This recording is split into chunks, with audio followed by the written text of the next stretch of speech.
नमस्कार दोस्तों, मैं डॉक्टर देवेंद्र एक बार फिर से संवाद शुरू करते हैं।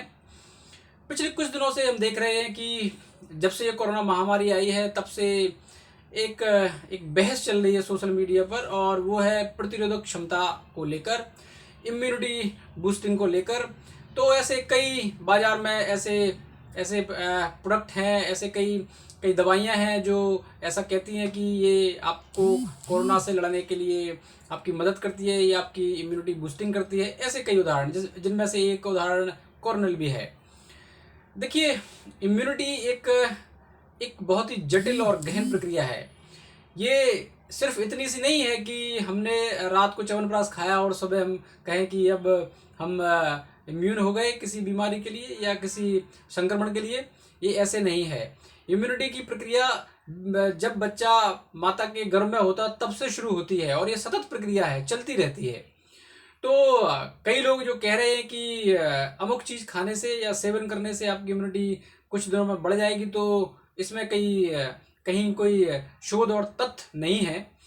अब एक उदाहरण से समझते हैं कि आखिर किसी भी संक्रमण से लड़ने के लिए हम वैक्सीन को क्यों इतना ज़्यादा तवज्जो देते हैं। आज हम टीकाकरण के बारे में इतनी बड़ी मुहिम क्यों चला रहे हैं, और यह पूरी दुनिया कोरोना से लड़ने के खिलाफ है, टीकाकरण को ही क्यों सबसे प्रथम पायदान पर रख रही है। उसके पीछे कारण ये है कि जो टीके हैं वो विशेष रूप से किसी विशेष संक्रमण को से लड़ने के लिए बनाए जाते हैं। उस विशेष पूरी प्रक्रिया से उस टीके को गुजरना होता है, और जिसको हम रेंडमाइज कंट्रोल ट्रायल कहते हैं। ऐसे कई उसके चरण हैं जिन चरणों से गुजरते हुए वैक्सीन जाती है और फिर ये साबित करती है कि ये एक एक संक्रमण से बचा सकती है। वैक्सीन का काम बिल्कुल वैसे ही है जैसे कि एक उदाहरण से समझते हैं। हम सब ने बचपन में शोले फिल्म देखी होगी, और आज भी अगर हम कहीं शोले के बारे में चर्चा चलती है या कोई डायलॉग चल रहा हो, जैसे कि ठाकुर के बारे में, या फिर बीरू के बारे में, या फिर जय के बारे में, या फिर धन्नो के बारे में, या फिर कोई भी डायलॉग कि ठाकुर ये हाथ हमको दे दे, तो ये सब जो मेमोरीज हैं, हमारी स्मृतियां हैं, वो आई कैसे है? वो ऐसे आई कि हमने एक बार फिल्म देखी है या हमने उसके डायलॉग पहले कभी एक बार सुने हैं। तो जो प्रतिरोधक क्षमता है और जो वैक्सीन के द्वारा जनित प्रतिरोधक क्षमता है, वो भी कुछ ऐसे ही काम करती है।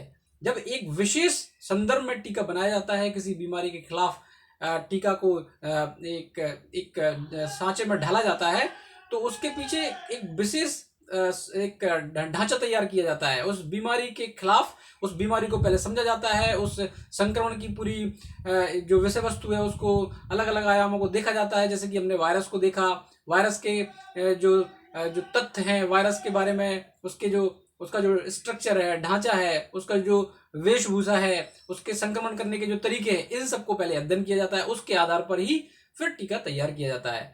तो एक तरह से ये एक ऐसा संबंध है जैसे हमने शोले के बारे में बताया कि आपको पता है कि आपने पहले शोले देखी है, तो आप उसके आधार पर ही फिर आगे जब कभी भी शोले देखेंगे या कोई और फिल्म देखेंगे तो आप उससे कंपैरिजन कर सकते हैं, आपके पास क्योंकि मेमोरी है। तो जो टीकाकरण भी है वो मेमोरी पर काम करता है कि जब भी आपको टीका लगेगा तो आपके अंदर एक इस तरह से आपके जो शरीर है उसमें एक मेमोरी, एक स्मृति विकसित हो जाएगी कि जब भी कोई ऐसा वायरस सामने आएगा तो आपके शरीर उससे को पहचान लेगा कि हाँ, ये तो यही वही व्यक्ति है, ये तो वही चोर है जो पहले हमारे घर में घुसा था।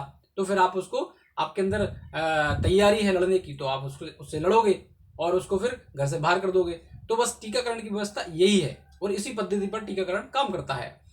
अब कोरोनिल के बारे में चर्चा करते हैं। कोरोनिल कुछ जड़ी बूटियों को मिलाकर बनाया हुआ है।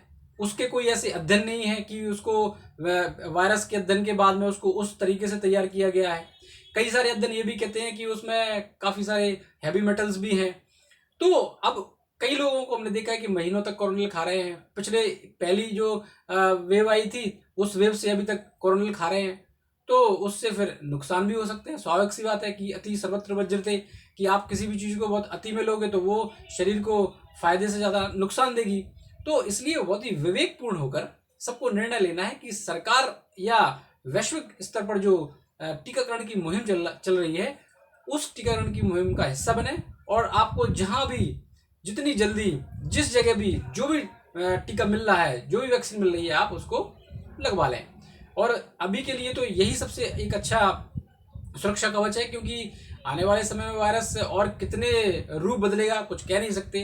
तो इसलिए टीकाकरण एक अच्छा उपाय है और आप और आपके परिवार के सभी लोग स्वस्थ रहें, हम यही कामना करते हैं और इस टीकाकरण की मुहिम का हिस्सा बनिए। बहुत बहुत शुक्रिया। आगे भी कुछ नए नए इस तरह के संवाद लेकर आते रहेंगे। और यदि आप मुझसे जुड़ना चाहते हैं और नई नई जानकारियाँ सुनना चाहते हैं तो आप मेरे फेसबुक पेज पर भी मुझे सुन सकते हैं, मुझे पढ़ सकते हैं, या फिर मेरे यूट्यूब चैनल पर जिस पर मैं युवान मंथन जिस पर मैं ये अपलोड कर रहा हूँ उस पर भी आप मुझे सुन सकते हैं, या फिर मेरे इंस्टाग्राम पेज पर भी सुन सकते हैं जिसके बारे में मैं अपना डिटेल डिस्क्रिप्शन में दूंगा। थैंक यू सो मच, बहुत बहुत शुक्रिया, धन्यवाद।